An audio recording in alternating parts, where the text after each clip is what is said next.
Hello साथियों, नमस्कार। तो आज हम लोग पढ़ने वाले हैं पाषाण युगीन चित्रकला। क्योंकि हम लोग पाषाण काल पढ़ रहे हैं तो पाषाण काल के हमने 3 पार्ट पहले देखे। पूरा पाषाण काल, मध्य पाषाण काल, नव पाषाण काल।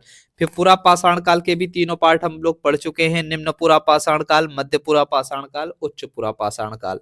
अब उसके बाद जो लास्ट टॉपिक बचता है, अगर देखा जाए तो पाषाण युगीन चित्रकला बचती है। तो मतलब उस टाइम पीरियड में क्या थी, मतलब पेंटिंग्स क्या क्या हुआ करती थी, तो ये सारी चीजें हमें पढ़नी है। अब इसके थ्रू हम लोग क्या क्या चीजें पढ़ने वाले हैं।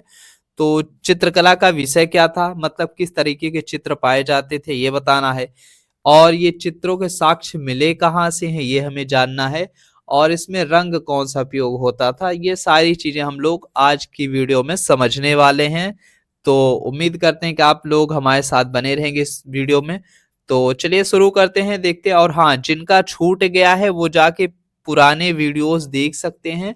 उससे बहुत सारी चीजें उन्हें कंफर्म क्लियर हो जाएगी, बहुत सारी चीजें जानने को मिलेगी। उम्मीद करते हैं कि ये लेक्चर्स आपके लिए बहुत महत्वपूर्ण साबित होंगे।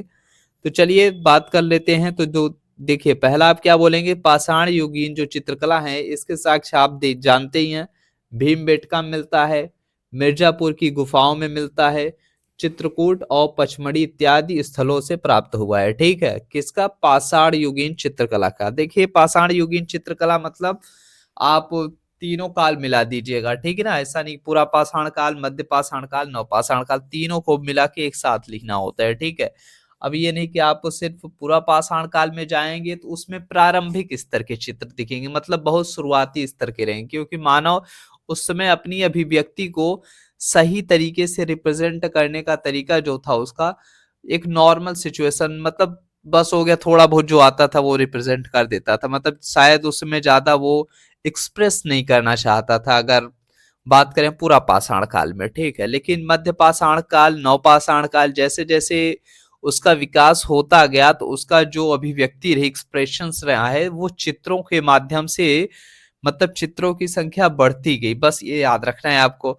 तो नेक्स्ट क्या बोला जा सकता है कि पाषाण युगीन चित्रों का संबंध पूरा पाषाण काल, मध्य पाषाण काल एवं नव पाषाण काल, तीनों काल से है। ठीक है, ये आप कह सकते हैं।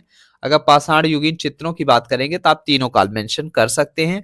हालांकि जो उच्च पुरा पाषाण काल है उसमें आप देखते हैं तो जो प्रारंभिक चित्रों के साक्ष्य आपको मिलने लगते हैं, तथा मध्य पाषाण काल और नव पाषाण काल जो हुआ है उसमें आपको बहुतायात चित्रों के प्रमाण मिलते हैं। तो हमने बताया था, देखिए, जो उच्च पुरा पाषाण काल है वो क्या था, पुरा पाषाण काल के जो निम्न पुरा पाषाण काल, मध्य पुरा पाषाण काल, उच्च पुरा पाषाण काल क्या होता है, जो पुरा पाषाण काल का जो लास्ट स्टेज आता है वो उच्च पुरा पाषाण काल होता है। तो उसमें आप देखते हैं तो प्रारंभिक स्तर के चित्र आपको देखने को मिलना शुरू हो जाते हैं उच्च पुरा पाषाण काल में। लेकिन इनकी अधिकता कब आपको देखने को मिलती है, तो मध्य पुरा पाषाण काल, और सबसे ज्यादा देखने को कब मिलेगी आपको, तो नव पाषाण काल में। तो याद रखना है, मध्य पाषाण काल और नव पाषाण काल में आपको जो चित्रों की संख्या है वो ज्यादा मिलेगी। अब इसका रीजन क्या है, क्योंकि मानव का विकास अब क्या हो रहा था, ज्यादा तेजी से हो रहा था। जब ज्यादा तेजी से विकास होता है तो जो उसका एक्सप्रेशंस होता है वो चित्रों के माध्यम से करना शुरू कर चुका था मानव।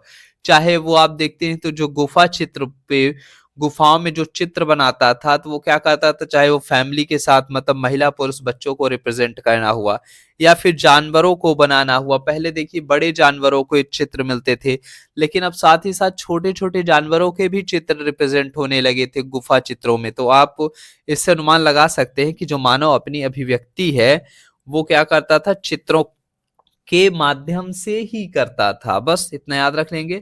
नेक्स्ट क्या बोलेंगे, इन चित्रों से समकालीन समाज को समझने में सहूलियत होती है। हाँ बिल्कुल, आप कह सकते हैं कि जो ये आप देखते हैं गुफा चित्र जो भी मिले हैं गुफाओं में चित्र, उन चित्रों से आप क्या कर सकते हैं, उस समय के समाज को आसानी से समझ सकते हैं, अनुमान लगा सकते हैं कि हाँ, चित्र देख गए आप तो समझ जाएंगे, अच्छा अगर महिला पुरुष बच्चे हैं इसका मतलब क्या हुआ था। इस टाइम पीरियड से परिवार का जो था कॉन्सेप्ट वो धीरे धीरे डेवलप होना शुरू हो चुका था। ठीक है ना, डेवलप होना शुरू हो चुका था ऐसा कहेंगे। ऐसा नहीं कि बहुत ज्यादा वेल डेवलप था, उसमें जो पारिवारिक उस तरीके के जो फैमिली होता था वो बहुत ज्यादा डेवलप था, नहीं। उसमें आप कहेंगे शुरुआत हो चुकी थी, ये कहा जा सकता है। ठीक है। अब आप देखते हैं जैसे शिकार करने का हो, तो शिकार करने के लिए भी आप देखते हैं तो चित्रों में दिखाया जाता था कि एक जानवर को बना दिया और उसके चारों ओर क्या होते थे, जो आदि मानव समाज था वो घेरे खड़ा हुआ होता था हथियार लिए उसका शिकार करने के लिए। कुछ इस तरीके के जो चित्र हैं वो सारी चीजें रिप्रेजेंट करते हैं कि उस समय का समाज कैसा था, आप आसानी से समझ सकते हैं। चाहे वो विभिन्न प्रकार के हथियार हो, है ना, तो हथियारों को भी वो लोग चित्रों के माध्यम से दिखा देते थे कि मैं मतलब जैसे पहले बड़े हथियार का यूज होता था, उसके बाद माइक्रोलिथ जैसे उपकरण बनाए गए छोटे छोटे, ताकि वो क्या कर सके, छोटे जानवरों का भी शिकार माइक्रोलिथ उपकरण से कर सकें। फिर झोपड़ियों का हो गया, जब झोपड़ी बनाया इंसान तो झोपड़ियों में भी क्या हुआ, तो वो सारी चीजें हम झोपड़ी के भी माध्यम से देख सकते हैं। अच्छा, इस टाइम पीरियड में इंसान झोपड़ी बनाकर रहने लगा था। जैसे आप अगर देखते हैं पूरा पाषाण काल में, तो उसमें मानव क्या था, घुमंतु प्रवृत्ति का था, मतलब उसके लिए कोई स्थायी आवास झोपड़ी वगैरह चीजें नहीं हुआ करती थी। लेकिन जब आप देखते हैं, आप जो हमारा लास्ट आता है नवपाषाण काल, तो नवपाषाण काल में क्या हुआ, हमें झोपड़ी मिली, साथ ही साथ कृषि के भी साक्ष्य मिलने लगे, मतलब वो स्थायी आवास की तरफ शिफ्ट होना शुरू हो गया। तो बस आप ऐसी चीजों का अनुमान लगा लगा के चीजें बता सकते हैं। नेक्स्ट क्या है, पारिवारिक जीवन हमने बता ही दिया। नृत्य, अंतिम संस्कार, विभिन्न प्रकार के जीव जंतु, पशु पक्षी, ये सारी चीजें हमें किसके माध्यम से पता चलती है साथियों, चित्रों के माध्यम से ये सारी चीजें हम अनुमान लगा सकते हैं। नेक्स्ट क्या बता सकते हैं कि जो समकालीन साक्ष्यों है ना, जो समकालीन परिस्थिति साक्ष्यों इत्यादि के आधार पर चित्रों का काल विभाजन किया गया है। ठीक है, जैसे अनाज खाने वाले पक्षियों को चित्र नवपाषाण काल की श्रेणी में रखा गया। हाँ, अब देखिए, जब मान लीजिए कोई पक्षी अनाज खा रहा है, अब पक्षी अनाज कब खाएगा, जब मानव खेती का उत्पादन, जब मानव उत्पादन प्रक्रिया में पार्टिसिपेट करेगा, कुछ न कुछ उगाएगा, जब अनाज उगेगा तभी तो पक्षी अनाज खाएगा। वैसे तो पक्षी को अनाज मिलेगा कहाँ से, या पक्षी थोड़ी प्रोड्यूस करेगा। तो जब मानव उत्पादन प्रक्रिया में पार्टिसिपेट किया, अनाज उगाया, अब जब वो पक्षी क्या कर रहा होगा, दाना चुगते हुए दिखाया जा रहा है पक्षी को, इसका मतलब वो जो पेंटिंग है, वो जो चित्र है, वो नवपाषाण काल की श्रेणी में रख दिया जाएगा।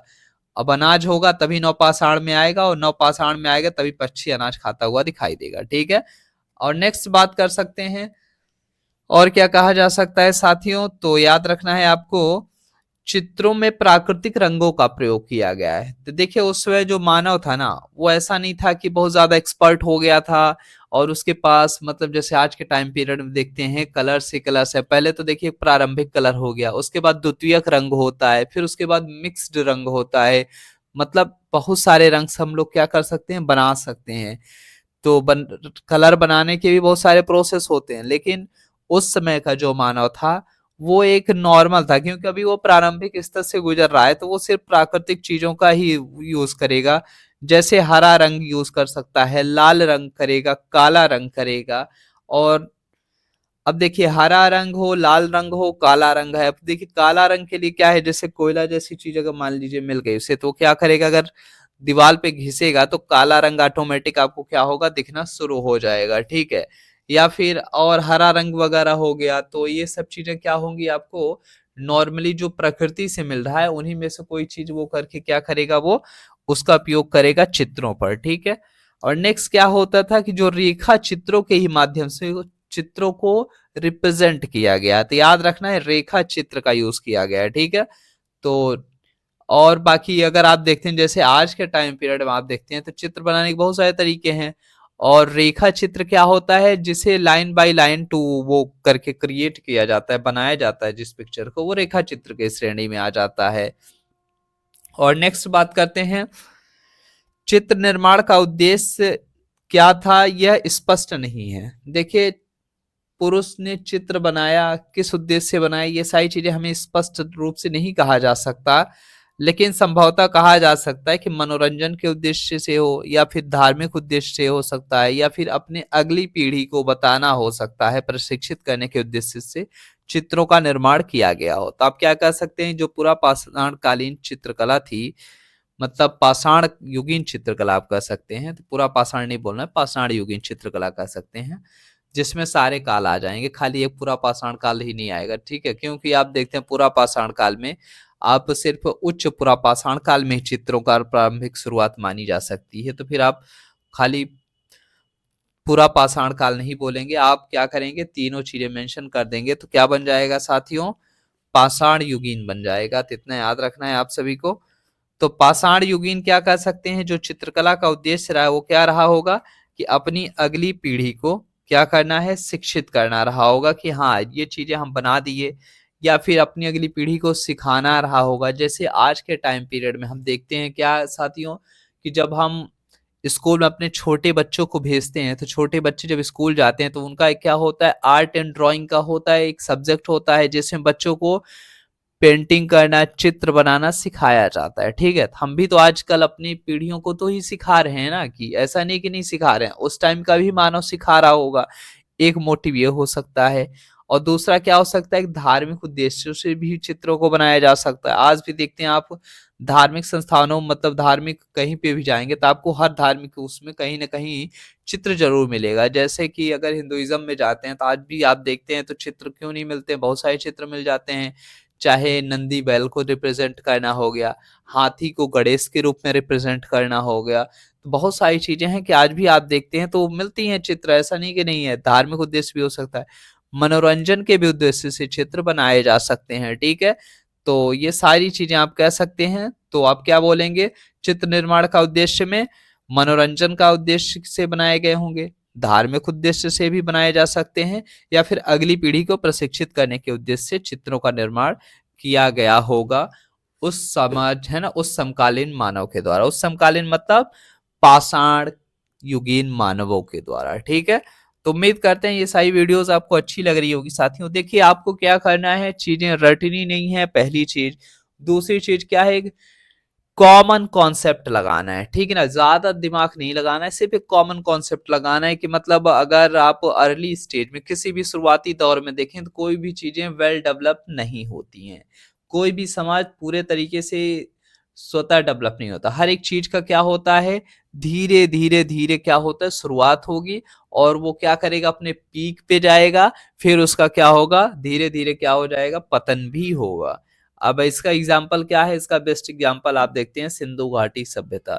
सिंधु घाटी सभ्यता आप देखते हैं तो क्या होता है, पहले आप देखेंगे तो सिंधु घाटी सभ्यता का प्रारंभिक स्तर दिखता है, फिर उसका क्या दिखता है, चरम स्तर दिखता है, फिर लास्ट में उसका पतन दिखता है। लेकिन कोई चीज पूर्ण रूप से समाप्त नहीं होती है, वो क्या होती है, या तो कहीं थोड़ी बहुत क्या होती है, डाइवर्ट हो जाती है। अब ऐसा नहीं कि सिंधु घाटी सभ्यता पूर्ण रूप से खत्म हो गई, नहीं, वो क्या होगी, फिर धीरे धीरे वैदिक सभ्यता की तरफ शिफ्ट हुई। ऐसा नहीं कि जो सिंधु घाटी सभ्यता में लोग थे वो पूरे तरीके से खत्म हो गए, नहीं, वो वैदिक सभ्यता की भी तरफ शिफ्ट हुए कुछ, हाँ, लेकिन पूर्ण रूप से नहीं हुए। कुछ चीजें खत्म हो जाती हैं, कुछ चीजें क्या होती है, कंटिन्यू होती रहती हैं। ठीक है, तो बस आपको याद रखना है। और आगे चल के जब हम पढ़ेंगे सिंधु घाटी सभ्यता तो बहुत सारी चीजें जानने वाले हैं। तो उम्मीद करते हैं कि वीडियो आपको अच्छी लगी होगी साथियों, बहुत कुछ समझने को मिला होगा। और अगर वीडियो अच्छी लग रही है, और मान लीजिए एक तरीके का ये पॉडकास्ट है, जीएस पॉडकास्ट इसका नाम दिया जा सकता है, मतलब इसमें फेस नहीं दिख रहा है लेकिन हम चीजें बता रहे हैं, तो उम्मीद करते हैं कि आप लोग को ये सारी चीजें समझ में आ रही है। और ये जो महत्वपूर्ण व्यक्तित्व है उस पे हम रोज अब आई थिंक लेक्चर बनाएंगे। और क्योंकि किसी भी महत्वपूर्ण व्यक्ति से अगर उसका जीवन परिचय हम देखते हैं तो उसके जीवन परिचय में कुछ न कुछ नैतिक मूल्य अवश्य प्रदर्शित होते रहे हैं। जैसे मान लीजिए किसी भी इंसान का अगर मान लीजिए पूछ लिया कि कोई एक ऐसा व्यक्तित्व बताइए जिसमें न्याय और दूरदर्शिता दोनों के मिश्रण दिखाई पड़ते हो, तो अब आप नॉर्मली पढ़े होंगे तो सही है। अगर मान लीजिए नहीं पता है फिर क्या करेंगे, तो इससे का मतलब आपको थोड़ी थोड़ी जानकारी होनी